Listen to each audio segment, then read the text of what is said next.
basicnya dulu mobil ini sesuai dengan tulisannya itu FE 2500 WTDC, fire engine 2500, water tender, double cabin ya. Jadi kapasitas tangkinya 2500 liter, kapasitas pompanya 500 GPM. 500 GPM kalau 500, kalau 1 galon berapa liter? 19. Salah. Emang galon aku. Wah. Nah, jelasin dulu galon apa? Galon itu apa satuan di Amerika sana ya. 1 galon 3,8 liter. Ya. Kita biar gampang hitungnya aja 4 ya. 4 liter ya. Amerika gede-gede dong. 500 kali 4 berarti 2000 liter per menit pada tekanan 10 bar. Jadi nanti sampean bisa mengkalkulasi kalau saya datang di TKP pertama, kalau saya main 10 bar, air tangki saya akan habis berapa menit? 5 menit habis. Berapa? Kalau 5 menit coba dihitung. 2000 liter. Nah, 2000 liter per menit.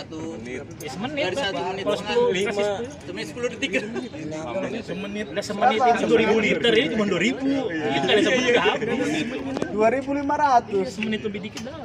Nah, kan berarti kan harus perkiraan kan? Bener ya? Benar. Jadi kalau sampean tekan 10 bar, habis itu temannya belum datang, dia dioyak-oyak sama warga. Bacok. Ya begitu biar kita juga sedikit paham juga, jangan asal-asal semprot gitu maksudnya kan. Betul ya? Betul. Syukur-syukur dengan namanya di Sudin, nggak tahu yang naruhnya di mana kan, saya nggak tahu apa di sini apa di mana. Kalau di sini kan banyak temennya, kalau udah di sono cuman sendiri umpamanya ya wassalam udah. Gitu ya. Jadi nanti perkiraan aja. Biasanya teman-teman main itu kan di antara 5 sampai 6 bar, ya kan? Ya kira-kira main segitu cukup lah, nggak usah 2 sampai 3 menit. Ya. Dan nanti diperkirakan aja. Jadi tadi 500 kapasitas pompa 500 GPM tercapai pada tekanan 10 bar. Nah, untuk pengoperasian sendiri ini prinsip kerjanya sama dengan unit 4000 atau head pressure 10.000 liter. Sama. Masuk tuas PTO, masuk gigi, lepas rem tangan. Ya, itu prinsipnya dulu. PTO, gigi. Setelah terakhir, sebelum lepas kopling baru rem tangan. Kenapa? Kenapa rem tangan terakhir? Ada yang tahu nggak? Kenapa rem tangan terakhir? PTO-nya nyambung sama mesin. PTO nyambung sama mesin. Ya memang nyambung, kalau nggak nyambung nggak bakalan muter pompanya. Nah, ini apa namanya?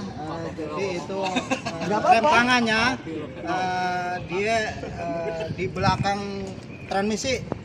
Kita lihat.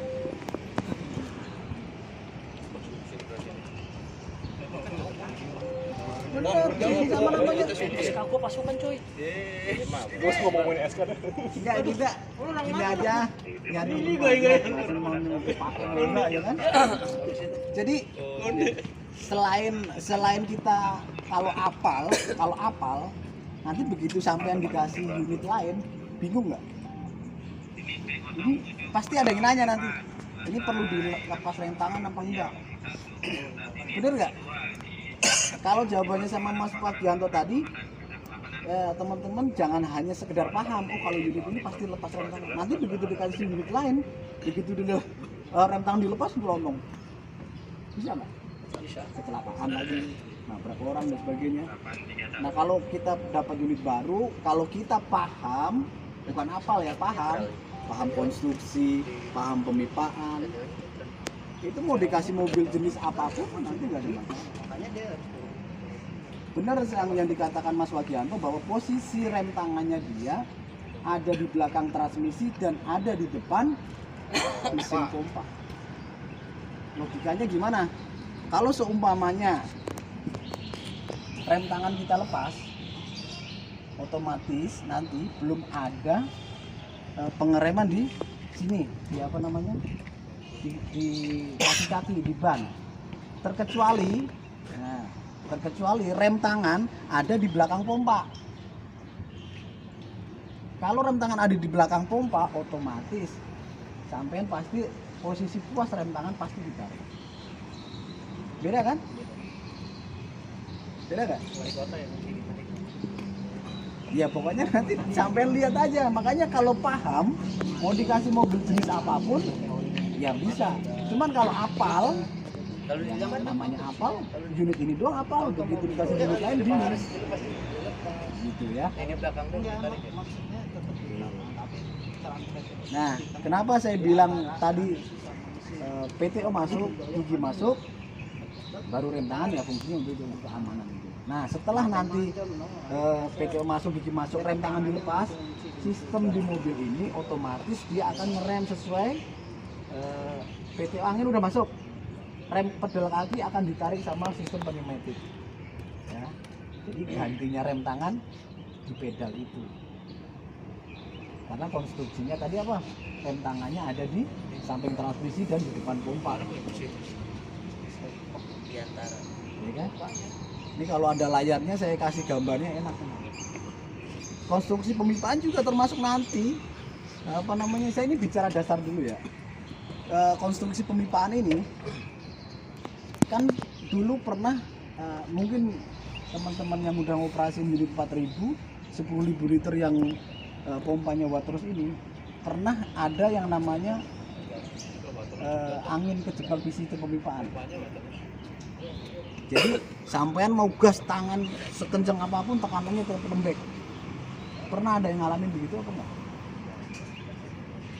Mungkin ini kan belum dapat 2.500 yang waterus, Mas. Bukan Pak, saya bicara 4.000 liter sama 10.000 liter 10.000 liter merek pompa waterus. Pernah ada yang ngalamin begitu umpamanya nih. Sampean mau gas tangannya udah kenceng, Kalau ini saya pernah di Kemayoran, Mas. tetap ngempos. Dulu baru-barunya 111 kalau nggak salah. Ya, bener kan? Yang kebakaran di mana tuh dulu? Yang katanya mobilnya rusak, ngempos nggak bisa. Padahal itu apa? Pemipaannya nggak benar. Padahal apa itu? Angin dibuat. Itu ada angin yang terjebak di sistem pemipaan pompa. Nah, makanya ada yang caranya ngakalin dikasih priming, ada yang dibuka apa namanya? Handle satu pompa ke tangki. Jadi intinya untuk membuang udara yang ada di pemipaan itu. Begitu nanti si pipa itu udah terisi air semua, tekanan kenceng. Makanya nanti setiap merek pompa nanti punya karakteristik sendiri-sendiri. Kayaknya di sepele jadi rada ribet ya kayaknya ya. Iya, pusing ya. Enggak, sebenarnya sih enggak. Saya cuma pengen paham doang. Jadi nanti begitu dikasih mobil lain, kan ini maaf ya. Seumpamanya nanti di TKP. Ini kan prinsipnya sama. Ini merek pompa waterus. 4.000, 10.000 liter yang sekarang kita punya itu rata-rata pompanya waterus semua. Tidak menutup kemungkinan nanti di TKP ada salah satu teman kita yang mengalami kejadian seperti itu. Bisa. Pompa gua kok ngempos gini, kenapa nih gini. Apalagi gini, tanda-tandanya ya. Kita udah kerja kurang lebih 1 jam gini kira-kira nih. Terus di salah satu rangkaian itu pernah ada yang sampai tekor air.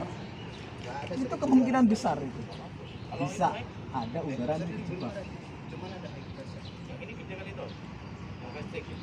Nah, jadi nanti ini ilmu ya, maksudnya nanti bisa diaplikasikan ke 2.500 waterus, 4.000 sama 2.000. Prinsipnya sama aja. Panel instrumen yang ada di sini sama dengan Medview. Ya. Ada yang ditanyain nggak? Ada yang kira-kira belum paham dari sini? Apa saya ulang lagi nih? Diulang lagi nggak? Diulang lagi. Kalau diulang lagi berarti saya dari bawah sini nih, ya. Oke, siap. Katup kuras pompa. Fungsinya setelah operasi, setelah pemakaian pompa itu harus dibuang. Kenapa? Untuk mengosongkan air yang ada di sistem pemipaan dan rumah pompa. Jadi rumah pompa dan pipa itu harusnya setelah operasi kering, nggak ada air. Ini setelah operasi harus dibuka. Selang hisap, ya fungsinya untuk apa? Ambil. Nah, menghisap air apa menghampakan udara? Biarin sekalian aja 1 jam ini deh. Ya, ini fungsinya ini nanti itu untuk apa? Ya. Hisap apa Mas Wagianto? Menghisap air. Oke, nanti kita kunci dulu jawabannya. Ada lagi nggak Pak? Belajar. Apa ngomong aja. Iya, jangan takut-takut. Ngomong nggak diciracas itu mah dicudin doang. Iya. Apa gua lagi?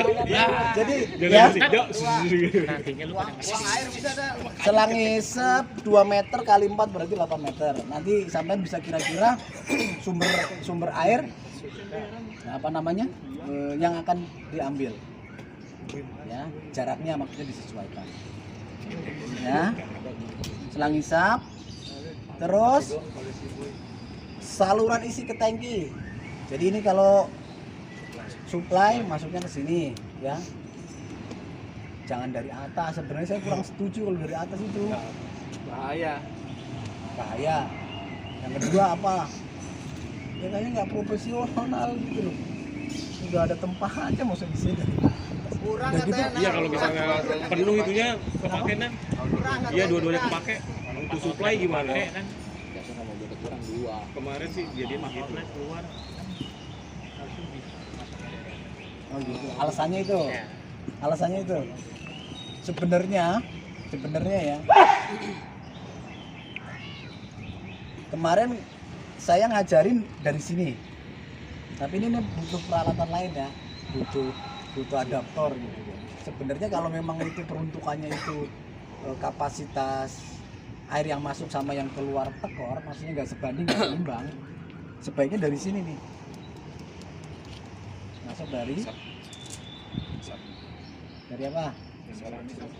Hisap. Dari apa? Saluran hisap. Jangan takut jawabnya. Tapi ini nggak saya ajarin dulu karena ini memang ini nanti kalau masuk dari sini itu ada step-step khusus yang harus dipelajari, nanti agak ribet. Tapi sebenarnya dari sini bisa. Dan itu sudah pernah saya coba di Ciracas sana kemarin saya coba, bagus. Jadi kita pakai 2 unit, dia cuma main di 4 bar, di belakang 4 bar, di sini kurang lebih 6 bar, kanan ke atas juga. Lari. Kalau langsung dari situ airnya kotor, itu pengaruh sama pompa nggak? Biasanya ada saringannya Pak. Ya namanya pasir kan bisa aja masuk. Oh ya, kalau pasir sampean mau masuk lewat sini juga kalau pasir ya pasti keisep juga sama si pompa. Kecuali batu, kayu yang diameternya agak besar itu pasti kesaring. Cuman kalau pasir lembut kayak yang di kebun itu pasti begini. Nggak apa-apa.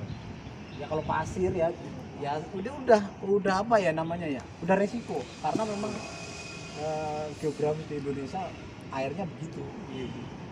Makanya kenapa kita pilih pompa yang bahannya bros, yang bahannya kuningan, yang bahannya benar karena geografis kita.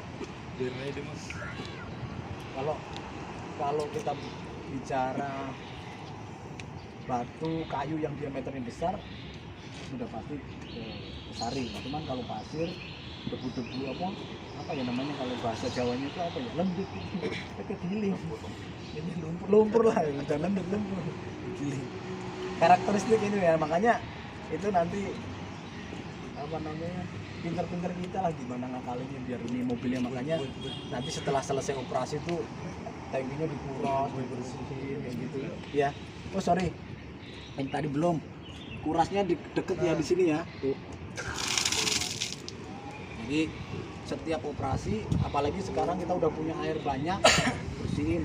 Ini dibuka, jadi di tangki itu benar-benar bersih, nggak ada sisa-sisa pasir yang tadi sama Mas Tresno. Lanjut ya. Saluran isi ke tangki atau suplai, gas tangan, katup tangki ke pompa. Jangan kebalik ya. Kalau dari tangki ke pompa berarti kita mau ngambil air dari Sumber air. nggak apa-apa dari sumber air dari mana? Dari Jangan tangki. takut. Dari tangki ke pompa. Dari tangki ke pompa itu. Tangki ke pompa ya dari tangki lah. Dari tangki ke pompa itu. Ini kelihatannya sepele tapi nanti saya tanyain loh ya. Saya tanya, kalau nggak ada yang nanya saya nanya. Katup tangki ke pompa. Oke. Tombol elektrik priming. Jadi kalau kita lakukan, kalau ini biasa lampu begitu masuk PTO, begitu dia ready, lampunya nyala berarti dia siap. Termasuk ini lampu ini juga otomatis nyala kalau PTO masuk. Kanan kiri ada lampu. Terus apa ini? Saluran keluar. Ini terserah situ mau pakai bahasa Inggris, mau pakai bahasa Indonesia, pakai bahasa Jawa juga boleh. Paham udah. Ya. Terus ini apa ini? Handle. Ada yang ngomong keran ya nggak apa-apa udah, yang penting bisa udah nanti saya tanyain bisa. Terus satu lagi ini fungsinya buat apa? Tangki dari pompa ke tangki. Hah? Buat apa? Nggak apa-apa. Aja Ron. Nggak apa-apa. isi air tangki dari pompa. Kebalikannya tadi kan dari tangki ke pompa, sekarang dari pompa ke tangki. Mengalirkan pompa ke tangki. Tapi nanti ini dua ini saya tanyain ini kalau nggak ada yang nanya nanti. Iya dong.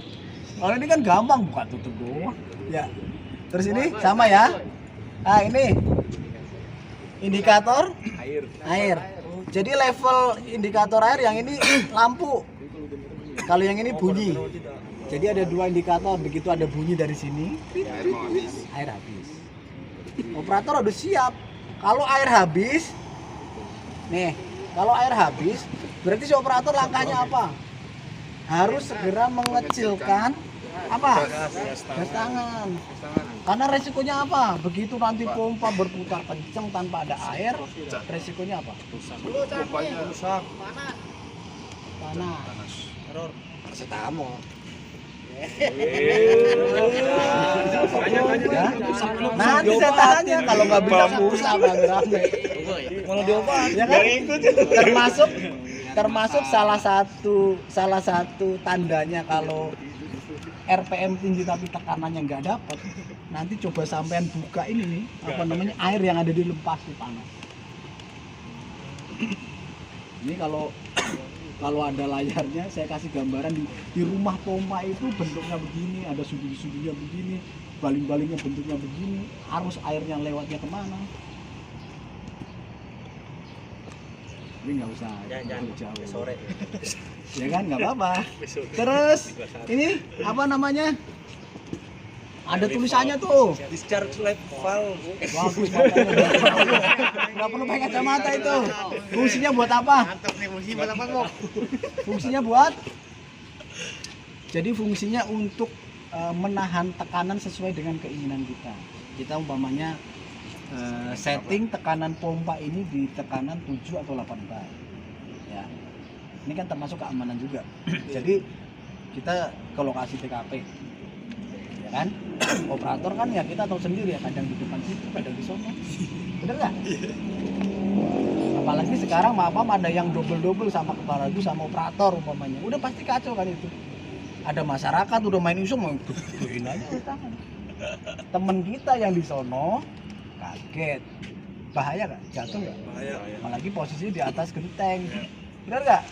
Nah fungsinya itu untuk menahan tekanan. Jadi seumpamanya dia digas terus, tapi kalau ini pada saat posisi on, jadi tekanannya ya udah stabil segitu aja. Jadi untuk keamanan ini, untuk membatasi tekanan keluar outlet yang keluar ke, fungsinya itu ya, keamanan. Tapi rata-rata, nah kalau masalah nyeting ini memang kemarin kita sepakat nggak usah dikasih tahu dulu teman-teman. Oh gitu. Iya. Gimana? Ada privasi juga. Iya, takutnya itu mas, takutnya itu karena ini salah satu yang rada riskan di mobil ini. Ya intinya begini, kalau sampean kira-kira si operator ini standby dan segala macamnya, posisi butuh tekanan juga berlebih, nanti udah posisi off aja. begitu. Ini stabil berapa bar? Kemarin kalau nggak salah dari pabrikan disetting 7 kalau nggak salah. Jadi on langsung 7 bar itu. Hah? Kalau di on langsung otomatis 7 bar. 7 bar aja udah gimana? Udah mentok. Gas nggak mau lagi om. Tapi itu bisa buat tambah tekanan kayak gas tangan. Nggak bisa kan Bisa, udah kalau itu cuma buat setting aja. Buat nahan doang. Jadi nggak usah diotak-atik kayak itu bang. Nah, iya, pokoknya kalau sampean ini intinya mau dipakai apa nggak dipakai, udah gitu aja. Oh gitu aja. Ya. Kalau nggak dipakai ngapain taruh situ dah. Hah? Dari Enggak. pabrikan nggak bisa meng. Maksudnya nggak usah setting-setting. Ya. Terkecuali nanti ada masalah apa, nah perlu disetting. Nah, cuman kan umpamanya ini mau neken gedung umpamanya. Ya udah di off aja. Udah bisa sampai. Ya kan? Kalau kita mau aman ya di on ini pada saat operasi CKP Ini rata-rata sama buat medium kan. sama semuanya sama pressure Defaultnya sama 7 sama. bar. Oh enggak ya beda dong. Beda ya? Kapasitas pompanya kan beda. Jadi kalau medium unit tuh mau neken nggak bisa begadang. Jadi kalau nggak salah yang di setting itu tekanan kerja ya sekitar 7 sampai 8 juta standar ya. standar itu, tekanan kerja kita gitu. Maksimum berapa bar? Yang mana ini? Ini kalau nggak salah kemarin kita sampai teken 10 ya? Enggak lebih mas, sekitar 12-13 ya? 14 tuh malah 14. Baru. Iya, tapi 15 nggak nyampe. Gitu. Kalau yang medium kurang Gimana lebih. tuh bang? Ya udah gasnya udah bentar tuh udah habis ya. Karena memang kapasitas. Nggak tahu. Aku belum pernah. Kapasitas pompa kan. Kalau medium dia kurang lebih sekitar 17 sampai 18. Kalau high pressure yang Senen yang 1250 CPM itu kok. Itu sampai waktu di tes pabrik ya 30 bar. Tes pabrik ya. Iya. Kalau punya Mas Wagianto yang high pressure ini paling 22 sampai 25 maksimal banget gitu. Ini segitu dah kira-kira. Ya udah tua. Pompanya udah dibakar. Kalau kayak lo botak. Terus ini baru nyampe sini ya, di set rem valve. Indikator hisap, indikator tekanan. Indikator hisap dia bergeraknya berlawanan dengan arah jarum jam. Jadi kalau dia dipakai pada saat ngisap, ini bergeraknya dari sini ke sini. Boleh sampean pakai 8 sampai 10 detik. Nih, dipencet 1, 2, 3, 4, 5, 6, 7, 8 nggak dapat ya lepas dulu. Hilang 3 kali nggak dapat, cek ada kebocoran apa enggak. Bang, itu premiumnya pakai oli apa enggak? Ada olinya di dalam di Nah itu dikasih tahu ntar. di dalam nanti. Nah, nggak tahu ntar nggak dikontrol Oke ya. Dari sini ada pertanyaan. Kalau nggak ada saya nanya. iya Ada pertanyaan dari sini? itu untuk katup kenapa jadi 3 bagian Ini. iya Itu keterangan. Ini maksudnya ini. Ini mah cuma ngasih tahu aja ini. Ini maksudnya ini kan. Ini ini ngasih petunjuk bahwa katup keluaran. Ini walaupun ditaruh di sini juga boleh sebenarnya. Cuma mungkin Berarti salah penerawan tuh. estetik aja estetik. Intinya buka tutup. Di tengah tuh nggak ada apa-apa. sekali Oh enggak. Ada bukan Bagus pertanyaannya. Semi Semi ya. Semi otomotif. Pakai pemancar berarti. Terus